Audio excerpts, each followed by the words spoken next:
这两天在那个收拾屋子啊，我就衣橱里发现了惊喜。这个是一家纽约的买手店。这家店呢，它其实是在那个西雅图，然后呢，纽约呢也有店。然后我们正好是疫情之前，我们那时候在纽约，然后呢，我就淘到这双鞋。淘上鞋，然后带回来，就一直放在家里，就没有穿过，就忘了。这个是跟阿迪达斯，阿迪达斯跟这叫什么牌子？叫 OAMC， 一个潮牌合作。它应该是叫什么 Overall Master Clothes， 对吧？我们首先声明啊，我们也不是潮人，对吧？其实我也不是 sneaker 的玩家，所以这方面我是完全不懂。但是呢，我对这个潮流是有自己的一定的见解的。比方说，我一般你知道我挑这种单品的话，我有一个标准，知道什么吗？就是要打折。这个品牌的它的这个创始人叫做 Luke Mier，然后呢，他其实是最早是 Supreme 的创意总监，后来呢，他就自己在14年的时候离开了 Supreme， 创立了这个品牌。其实他不是创立之前还去了 Jil Sander 是吧？不是，那是17年的事情。对你身上这件好像莫名的有点眼熟。说到 Jil Sander， 你这个妈 Q 啊！对，我一看，我说今天挺热的呀，怎么还穿了件？这不就是为了配合你的话题穿的这件吗？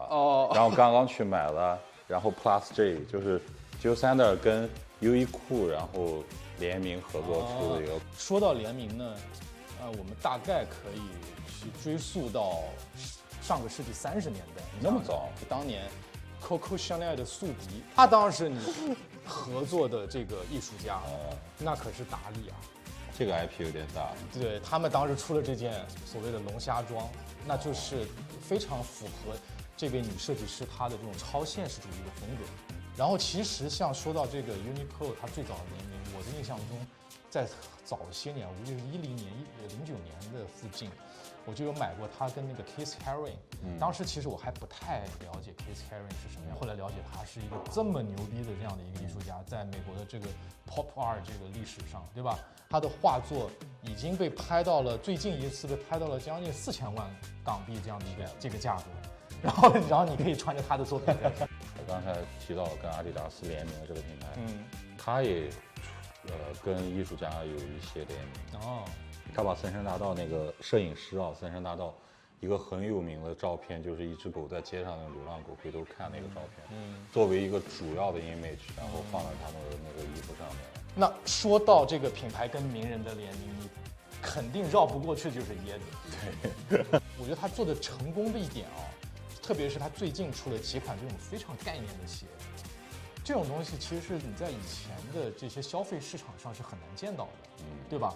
他通过这样的名人效应，包括他通过这样的一个 marketing 的手段，这样的一个推动，你可以使一些产品得到真实的落地。现在真的是所谓万物皆可联名，对吧？看了这么多联名啊，其实我就感觉说，我心里又痒痒。